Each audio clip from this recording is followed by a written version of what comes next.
Assalamualaikum warahmatullahi wabarakatuh. Yang terhormat, Ibu Intanu Yulisnaini Puspitasari MPDI selaku dosen pengampu mata kuliah Kepemimpinan dan Manajerial Pendidikan Islam 2 dan teman-teman yang berbahagia. Berikut ini akan kami paparkan hasil diskusi kelompok 4 mengenai buku Constructing Leadership 4.0, Swarm Leadership and the Fourth Industrial Revolution yang ditulis oleh Richard Kelly. Sebelumnya, perkenalkan anggota dari kelompok kami. Yang pertama, Zekina Salsanabila. Yang kedua, Yuan Silvi Aulia. Yang ketiga, Salma Fata Dalela. Yang keempat, Firly Arif Agustin. Dan yang kelima, Milatur Rahmah. Langsung saja berikut pemaparan hasil diskusi kelompok kami. Bab 1, Bab Pengantar menuju Kepemimpinan 4.0. Pada bab awal ini menjelaskan tentang banyaknya pemimpin yang gagal dalam kepemimpinannya, disebabkan karena gaya kepemimpinannya yang cenderung disonan. Pemimpin disonan ini pemimpin yang kesulitan dalam berempati dan memahami kondisi karyawannya. Mereka juga susah menjalin hubungan yang baik dengan karyawan. Pada bab ini juga dijelaskan kepemimpinan yang sesuai dengan perkembangan teknologi pada zaman sekarang, yang disebut kepemimpinan 4.0, yang telah berkembang dari versi kepemimpinan yang sebelumnya. Ada 4 teori yang mendukung kepemimpinan saat ini, dan ada pun cara yang sederhana untuk memikirkan dasar pembelajaran ini melalui perumpamaan manusia yang ditutup matanya dengan gajah. 1. Perumpamaan yang dilihat melalui lensa behaviorisme adalah salah satu pengalaman indrawi. Untuk memahami gajah di dalam ruangan, orang-orang yang ditutup matanya melakukan kontak fisik dengan gajah, hingga mereka dapat menyimpulkan melalui eksperimen, pengamatan, dan penginderaan. Yang kedua, perumpamaan yang dilihat melalui lensa kognitivisme adalah salah satu mentalisme. Setelah merasakan gajah, orang-orang yang ditutup matanya menghitung dan menjelaskan sifat gajah dan membangun gambaran mental tentangnya. Gagasan mereka tentang gajah seperti itu tali, itu ular, itu pohon, dan seterusnya didasarkan pada asosiasi dan pemrosesan batin yang diambil dari pengetahuan mental dan pengalaman. Yang ketiga, perumpamaan yang dilihat melalui lensa konstruktivisme. Seorang yang konstruktivis, jika ditutup matanya untuk meraba gajah tadi, mereka akan mengkonstruksi atau membangun pandangan gajah melalui dialog dan pemahaman bersama. Yang keempat, perumpamaan yang dilihat melalui lensa konektivisme. Seorang yang konektivis, jika ditutup matanya untuk meraba gajah tadi, mereka akan meninggalkan ruangan, menyalakan komputer mereka, dan mencari pengetahuan tentang gajah melalui mesin pencari, halaman web, blog, jaringan, dan kelompok komunitas lainnya. Benar sih, pemimpin itu sendiri dibentuk oleh beberapa banyak faktor, diantaranya oleh organisasi, oleh teman sebaya, oleh keadaan ekonomi, oleh pengalaman hidup, oleh anggota keluarga, ataupun mentor. Industri 1.0. Sejak awal, manusia telah menggunakan alat dan mesin untuk membantu mereka berburu, bertani, berpergian, membangun tempat lindung, dan membuat barang. Alat sederhana ini dan mesin secara tradisional didorong oleh kekuatan akal. Industri 2.0 dan transaksional. Pemimpin revolusi industri kedua yang dipelopori dunia baru membawa lebih banyak kemajuan teknis dan ilmu pengetahuan ke tempat kerja karena mesin bertenaga oleh minyak dan listrik yang baru ditemukan. Industri 3.0. Pemimpin seiring kemajuan teknologi termasuk penggunaan komputer, kantor, elektronik, peralatan, dan robotika sederhana di tempat kerja. Revolusi industri ketiga muncul yang merevolusi pabrik dan kantor. Para pemimpin terkenal alat dan instrumen berbasis kognitif dan psikologis yang mempromosikan empati dengan rekan kerja dan motivasi serta memengaruhi mereka menggunakan teknik seperti itu sebagai kecerdasan emosional daripada perilaku diktif. Industri 4.0. Pemimpin akan sedikit ke masa depan karena jika ada kredibilitas untuk gagasan bahwa kepemimpinan adalah bagian dari sistem simbiosis yang muncul dari konteks ekonomi dan organisasi. Kemudian, mengantisipasi lingkungan dekat, masa depan, dan ekonomi sosial kepemimpinan yang dibutuhkan untuk menginspirasinya. Transhumanisme dan amplifikasi intelijen adalah tentang bagaimana kita meningkatkan kecerdasan dan fisiologi manusia melalui pemanfaatan teknologi. Amplifikasi kecerdasan telah menjadi sebagian dari kehidupan kita sehari-hari sejak revolusi digital dan komputer abad lalu. Sudah umum saat ini untuk merogoh saku kami untuk ponsel cerdas kami dalam mencari informasi di Google selama percakapan. Konsep peningkatan kognitif dan IA akan menjadi lebih canggih dan umum dengan di dekade berikutnya membangun sebuah pertemuan robotika dan AI. Perbedaan utama antara industri 3.0 dan industri 4.0 adalah bahwa dalam mesin terprogram kecerdasan manusia industri 3.0 di industri 4.0 mesin diatur untuk menjadi robot yang otonom dan tidak diawasi 2030. Secara luas diyakini bahwa komputer akan menyamai kecerdasan manusia. Terima kasih. Selanjutnya bab 4, pengembangan dan struktur kepemimpinan dari ekosistem ke ekosistem. Dalam organisasi, perilaku manusia bekerja secara berbeda dalam ekosistem daripada ekosistem. Ekosistem menumbuhkan kekuatan, kontrol, dan kepemilikan yang mementingkan diri sendiri. Ekosistem mendorong kolaborasi, kemitraan, dan dukungan. Struktur memengaruhi kita dengan cara yang berbeda. Bahwasanya, pengambilan keputusan organisasi harus mengatasi masalah pelik desain struktural dan terhadap perilaku organisasi dan kepemimpinan ketika berpikir tentang mengembangkan pemimpin masa depan. Struktur kepemimpinan ada 5. 1. Struktur terpusat atau tertutup. Bahwasanya kepemimpinan struktur terpusat merupakan dalam mengendalikan dan memanipulasi karyawan perilaku melalui struktur koersif dan pengkondisi. Sistem terpusat atau tertutup bergantung pada struktur kaku, standarisasi, regulasi,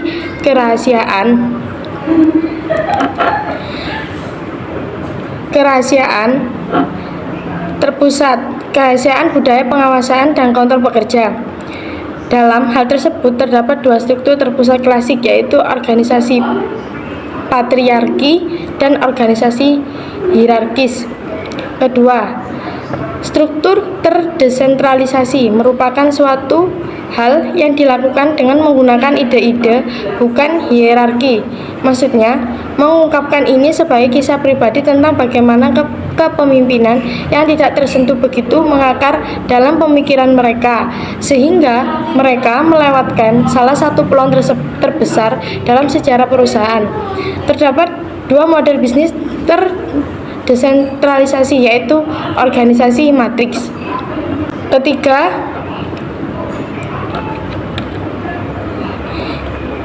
unit bisnis strategis. Unit bisnis strategis atau SBU adalah unit bisnis atau divisi ini produk atau mereka yang beroperasi sebagai entitas independen dengan visi, arahan, dan fungsi pendukung strategisnya sendiri, tetapi berada di bawah pusat laba perusahaan induk, memungkinkan penggunaan sumber daya bersama secara kreatif. Keempat, struktur yang dipimpin tim. Struktur yang dipimpin tim pada dasarnya adalah piramida terbalik. Dalam struktur piramida klasik, keputusan dibuat di atas dan diumpankan melalui tim. Dalam organisasi yang dipimpin tim, keputusan dibuat dalam tim atau pot dan diserahkan kepada eksekutif. 5. Struktur kisi. Struktur kisi adalah gagasan dari W.L. Gore Associates Inc., pendiri bersama Bill dan Vince Gore. Ini Ini adalah struktur kelola yang berfokus pada 3 pendekatan gizi. 1. Kepilihan karir individu karyawan. 2. Selanjutnya, bab 6 mengenai pengembangan kepemimpinan dan pola pikir dari arahan ke perilaku kolektif. Pemikir kolaboratif dan kolektif akan berkembang di masa depan, bukan pemikir yang berfokus pada tugas dan dikategorikan individu. Di bawah ini adalah 4 perubahan pola pikir kognitif yang perlu diadopsi oleh para pemimpin masa depan agar lebih responsif dan adaptif di dunia yang bergejolak, tidak pasti, kompleks, dan ambigu. Yang pertama, dari pengambilan keputusan ke sense making. Sense making adalah teori kontekstual yang lebih pada pemetaan pengalaman dan verifikasi atau pembaruan peta. Gagasan tentang penyusunan ulang, penyaringan, metakognisi dan asumsi yang menantang, serta persepsi diri dari asumsi orang lain, ini akan menjadi kualitas penting dalam kepemimpinan 4.0. Yang kedua, dari otoritas karismatik ke swarm intelligence. Pemimpin masa depan perlu mengembangkan kecerdasan kawanan atau swarm intelligence yang mencakup berbagai kecerdasan manusia dan kecerdasan buatan. Yang ketiga, berurusan dengan perubahan konstan dan ambiguitas. Kita perlu mempersiapkan para pemimpin dan komunitas kita untuk menghadapi ambiguitas dan perubahan, serta menciptakan budaya dan pola pikir kesiapan adaptif dan kognitif. Yang keempat, dari pola pikir analog ke digital. Orang dengan pola pikir analog memiliki sikap yang sangat berbeda terhadap pengetahuan dan data dibandingkan dengan orang dengan pola pikir digital. Berikut perbedaan yang sangat mencolok antara pola pikir analog dengan pola pikir digital. Dalam pola pikir analog, data dan informasi diproses secara berurutan dan lambat, dan akses dari informasi dikendalikan dengan hak istimewa. Sedangkan dalam pola pikir digital, data dan informasi diproses secara multidimensi dan cenderung cepat, serta akses informasi bersifat terbuka dan dapat diakses oleh siapapun. Pendekatan berbeda untuk mengembangkan pola pikir kepemimpinan. Pola pikir kepemimpinan masa depan tidak akan didasarkan pada prinsip mempengaruhi dan memotivasi orang lain, juga tidak akan ditentukan oleh organisasi. Ini akan menjadi kepemimpinan yang lebih gesit, kolaboratif, dan responsif, dan akan tercermin dalam konten pendidikan seputar membangun kolektif pola pikir dengan penekanannya pada sense making, collaborating atau swarm intelligence, konektivisme, networking perspektif, dan digital quotient. Pembelajaran tidak akan di ruang kelas tetapi diarahkan sendiri melalui jaringan dan pembelajaran berbasis teknologi. Masa depan untuk pemimpinan keempat atau revolusi industri keempat. Ada 3 rangkaian tindakan yang dibagi ke dalam 3 sistem, yaitu struktur, koneksi, dan pola pikir. Yang perlu menjadi fokus para pengambil keputusan organisasi sehubung dengan pembuktian masa depan organisasi untuk kepemimpinan keempat, peran penasihat leader akan sangat berada di masa depan. Nah, peran nasihat leader ini mengantisipasi penghentian pelatihan kelas sebagai metodologi untuk mengembangkan kepemimpinan. Karena ini merupakan 80% dari pekerjaan sehari-hari seorang penasihat leader, rata-rata jelas akan ada perubahan radikal pada peran leader. Yang kedua, ada pengelola proses perubahan. Dalam lingkungan yang dinamis dan serba cepat ini, keunggulan kompetitif akan diperoleh perusahaan dengan kemampuan untuk mengimplementasikan prioritas dan proses baru lebih cepat dari pesaing mereka. Yang ketiga, ada transisi bertahap. Transisi bertahap akan menyarankan sesuatu yang mirip dengan ide Kotter yang diuraikan dalam mempercepat. Solusinya adalah sistem operasi kedua yang dikhususkan untuk desain dan implementasi strategi, yang menggunakan struktur mirip jaringan yang gesit dan serangkaian proses yang sangat berbeda. Organisasi pembelajaran jejaring. Pembelajaran organisasi di mana para pemimpin senior dapat mengkomunikasikan keyakinan ide dan pengalaman dalam satu klik melalui email, webinar, dan blog. Laporan bisnis digital 2018 ini menggambarkan pembelajaran organisasi baru sebagai pembelajaran yang dilakukan melalui eksperimen dan literasi. Program pendidikan dan kebudayaan. Organisasi perlu segera meninjau program pendidikan mereka dan mengalokasikan kembali sumber daya yang tenggelam ke dalam lubang program dan mulai berinvestasi dalam alternatif berbasis teknologi dan platform mandiri. Yang terakhir ada rekrutmen dan redundansi. Organisasi perlu memikirkan kembali bagaimana perusahaan memiliki staf dan sumber daya dalam persiapan untuk industri keempat.